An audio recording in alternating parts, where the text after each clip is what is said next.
राज ठाकरेंवर दुःखाचा डोंगर कोसळलेला आहे. आता हे बोलण्याचं कारण काय, त्यासाठी हा व्हिडिओ शेवटपर्यंत पूर्ण पहा, तुम्हाला समजेलच.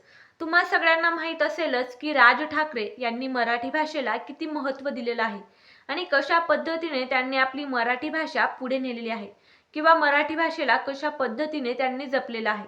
आणि अशा परिस्थितीतच कुठेतरी मराठी भाषेच्या या वादामध्ये मराठी माणूसच मेला गेलेला आहे का, असा प्रश्न एका घटनेवरून सगळ्यांनाच पडलेला आहे. आता ती घटना म्हणजे ट्रेनमध्ये एका मुलासोबत घडलेली घटना आहे आणि ती घटना द्विभाषिक म्हणजेच वेगवेगळ्या भाषेमधून घडलेली नाही, तर एका मराठी मुलानेच मराठी मुलासोबतच घडवलेली घटना आहे. ट्रेनमधून एक मराठी मुलगा प्रवास करत होता. त्याच्यासोबत जी धक्कादायक घटना घडली त्यामुळे फक्त मराठी माणसालाच नाही तर राज ठाकरे यांना सुद्धा धक्का बसलेला आहे. मग नेमकं अशी कोणती घटना घडलेली आहे किंवा संपूर्ण घटनाक्रम काय आहे, राज ठाकरेंना दुःख का झालंय, हेच जाणून घेऊ आजच्या या व्हिडिओतून. राज ठाकरे यांचं नाव जर आपण घेतलं तर आपल्याला आठवतं की मराठी भाषेसाठी लढणारा हा नेता आहे. अतिशय स्पष्ट वक्तव्य त्यांचं मराठी भाषेबद्दलचं आहे. राज ठाकरेंचं मराठी भाषेवर एवढं प्रेम होतं की जे परप्रांतीय आपल्या देशात येतात, यूपी बिहारमधून, त्यांनी सुद्धा त्यांच्या भाषेबरोबरच मराठी भाषा आपल्याकडे येऊन बोलली पाहिजे, शिकली पाहिजे, यासाठी त्यांनी मागणी सुद्धा केलेली होती किंवा ते तशा पद्धतीचं विरोधकांशी बोललेले देखील होते. त्यांचं म्हणणं होतं की एखादा मराठी माणूस यूपी बिहारकडच्या माणसासोबत बोलला असेल तर समोरच्या व्यक्तीने देखील मराठी बोलावी असं त्यांना सांगा आणि जर तो व्यक्ती मराठी बोलला नाही तर तशी तुम्ही कंप्लेंट देखील करू शकता, असं त्यांनी बऱ्याच वेळा सांगितलेलं आहे, जे की तुम्ही सगळ्यांनी ऐकलेलं सुद्धा असेल. आणि अशातच आता एक वाद निर्माण झालेला आहे. तो कसा तर बघा, ट्रेनमधून एक मुलगा प्रवास करत होता. अर्णव खैरे असं त्या मुलाचं नाव होतं. कल्याणपूर्वमध्ये राहणारा तो होता. ट्रेनमधून प्रवास करताना तो त्याच्या घरी जात असताना त्याचा ट्रेनमध्ये एका व्यक्तीला चुकून धक्का लागला आणि तो त्या व्यक्तीला बोलला की भैया आप थोडा आगे हो जाओ. म्हणजेच त्याचा बोलायचा अर्थ होता की थोडंसं पुढे सरका. त्याऐवजी तो हिंदीमध्ये बोलला, कारण जवळपास मुंबई, कल्याण या मोठ्या शहरांमध्ये बऱ्यापैकी लोक हिंदी बोलणारे असतात, सगळेच मराठी असतात असं नाही. या मुलाची चूक फक्त एवढीच होती की हा बोलला की भैया थोडे आगे हो जाओ, मुझे थोडी सी दिक्कत हो रही है. म्हणजे जे मराठीमध्ये बोलायचं होतं ते वाक्य त्यांनी हिंदीमध्ये वापरलं. ज्या व्यक्तीला या मुलाचा धक्का लागला होता त्या व्यक्तीने या मुलाच्या म्हणजेच अर्णव खैरेच्या कानाखाली वाजवली आणि संतापात बोलला की तुला मराठी बोलायला लाज वाटते का.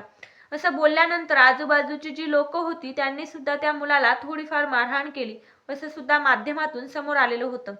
यामुळे अर्णव खैरे याला अपमान वाटला आणि आपण स्वतः मराठी असून मराठी बोललो नाही याचा सुद्धा राग आला असावा, म्हणजे स्वतःबद्दलचा राग त्याला आला असावा.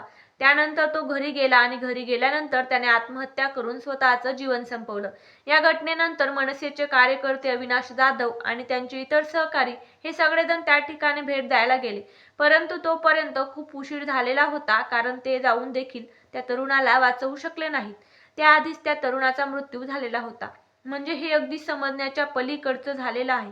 हिंदी आणि मराठी मधला वाद एवढा विकोपाला गेलेला आहे की परप्रांतीय हिंदी लोक आपल्याकडे येऊन राज्य करताय आणि इकडे मात्र आपण मराठी बोलण्यावरून वाद करतोय. बाहेरच्या परप्रांतीय लोकांना मराठी शिकवून त्यांनी आपल्याशी मराठी बोलावं आणि आपल्याकडे येऊन राज्य करावं. एवढं सगळं करण्यापेक्षा त्यांना त्यांच्या राज्यातच हाकलण्याचा किंवा आपल्या राज्यातून बाहेर काढण्याचं काम केलं गेलं पाहिजे. या गोष्टी आपण शिकल्या पाहिजेत. आणि जे या व्हिडिओतून म्हटलं गेलंय की राज ठाकरेंवर दुःखाचा डोंगर कोसळलाय, तो दुःखाचा डोंगर कोसळणार नाही. कारण राज ठाकरेंनी जी मराठीला वाचवायची एक स्पर्धा किंवा जे हाती काम घेतलेलं आहे ते पूर्ण होईल आणि या ज्या घटना होत आहेत मराठी आणि हिंदीच्या वादामधल्या, या कुठेतरी टाळल्या गेल्या पाहिजे. पण इथे आपण मराठी माणसालाच मारतोय, म्हणजे केवळ मराठी बोलण्यावरून त्या मुलाला जी मारहाण किंवा शिवीगाळ झाली यावरून त्याला राग आला असावा, त्याच्या मनातल्या भावनांना कुठेतरी ठेच पोहोचलेली असावी, म्हणूनच त्याने एवढा मोठा टोकाचा निर्णय घेतला. कारण कुठेतरी आपल्या हातून सुद्धा मराठीचा अपमान झाला असं त्या मुलाच्या मनामध्ये गिल्ट फील त्याला झालं असावं का, असा प्रश्न आता पडलेला आहे. याचे उत्तर अजूनही अनुत्तरित आहेत. म्हणून कुठेतरी राज ठाकरेंचे जे मनसेचे कार्यकर्ते आहेत त्यांनी सुद्धा मराठी माणसाला वाचवण्यासाठी प्रयत्न केले पाहिजेत.